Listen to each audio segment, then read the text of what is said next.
Alright guys, we've got Mark now going to do his bit on, what's he doing, talking about? Is it pecan nut? Oh yeah, it's Micronut. Pecan, micro, whatever. A bit of quiet now, you have to listen out for him. This is all the way from where?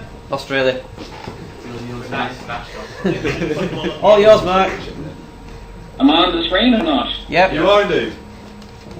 Oh, great, you can all see me. Well, greetings from South Australia. My name is Mark Jessop, and you might know me as Dark Side on IRC.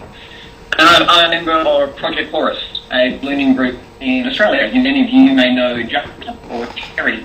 We've done 17 launches now to include the one in the UK. And give a quick overview of the board designs that have been worked.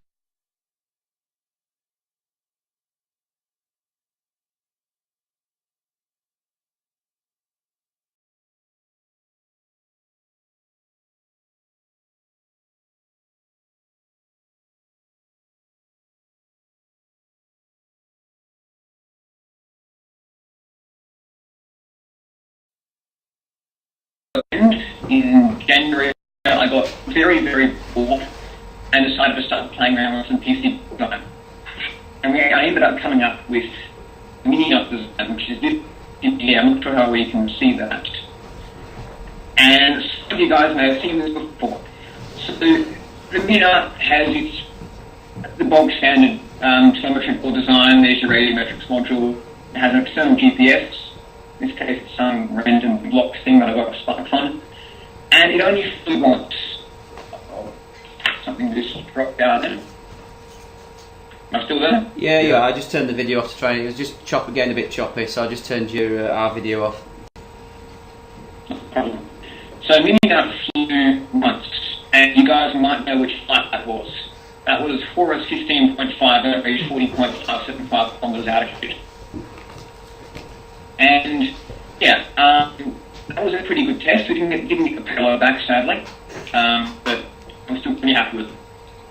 So the experiences from that flight showed that while Micronut was pretty good, a small payload would have been better. Allows us to go higher, we can use less acid, we launch, so on and so forth. So a couple of things I wanted to change from the Micronut design was I wanted everything on one board, basically. How we end up with this. Now, I think some of you may have seen pictures of this online as well. This is Micronut. Now we've been into the Pico payload category.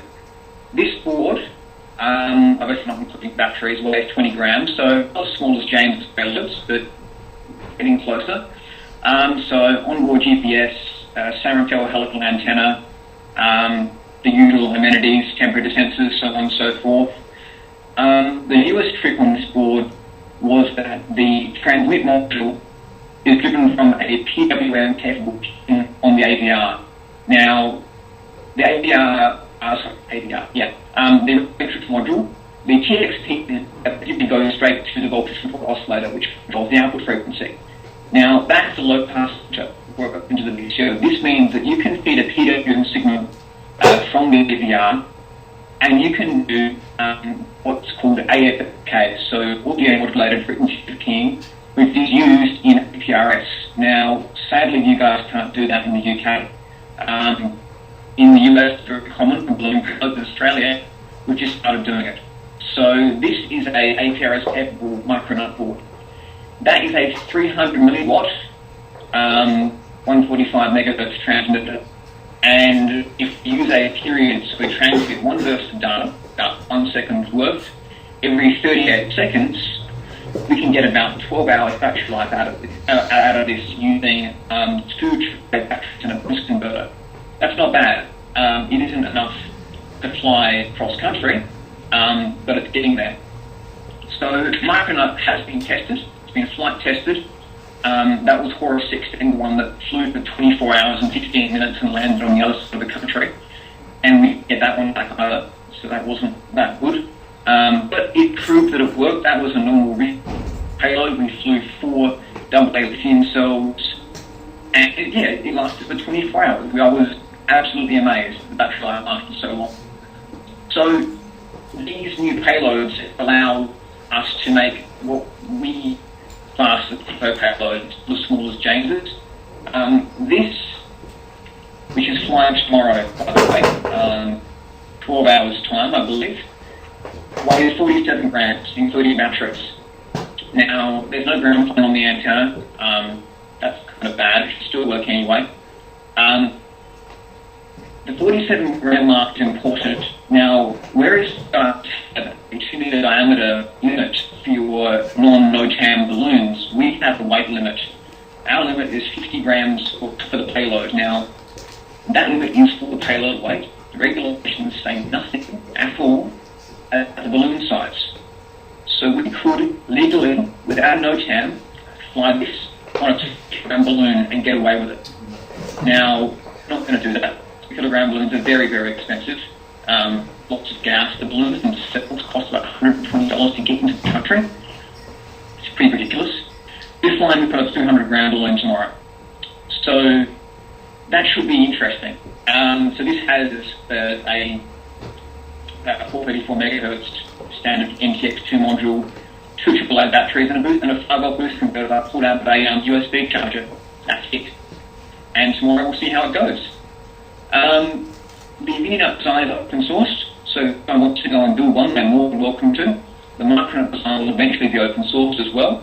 It isn't yet, but once I build the next version of it, which will have a couple of changes, I'll open source the Micronut design as well. So anybody who feels up to building a board with entirely ND components is more than welcome to it. I think I'll leave it at that. I can't hear you guys talking. Are there any questions? Staying very quiet. Not sure. Any questions, anybody? You shocked them all into silence. What happened with the are we on mic? Are we on mic? I don't know if you've gone. I'll transfer. What happened with the one that floated for a long time? Oh, you got that. Go on. Yeah. So that was I don't know if you guys know the whole story about this one. That was kind of a standard launch. It was meant to be an out-of-ship record attempt. So that's 30 kilometers and it floated when it wasn't meant to. We underfilled the balloon. This has happened before, but anyway. And it floated and it floated and it floated. It ended up spending 9 hours in sunlight. It crossed into the next state. We gave up and went home. It floated throughout the entire night. We got a network of trackers all around Australia receiving data from it. And it ended up, well, the reason I believe it burst is, yes, daylight happened. It ends daylight. But just before it burst, it went up over a mountain range. Now, I'm not 100% sure how gravity waves are meant to work, but I've been talking to a professor at my university who's an expert in these. And apparently gravity waves of mountain ranges can actually affect objects at a ridiculously high altitude. Anyway, it went over the range, it went up by about a kilometre, burst, and landed offshore. So we didn't get that one back, obviously. What was the total distance travelled? The Great Circle distance was about 1,200 kilometres. The ground track was 1,400 kilometres. Not by going that. Wow, bag of steak. 24 hours, 17 minutes flight time. Thanks. Good luck tomorrow. Yeah, good luck tomorrow. And Thanks. That'll be midnight for you guys. yeah, you can go to bed now. It's only 10 p.m. See ya. All right, thanks very much, Mark.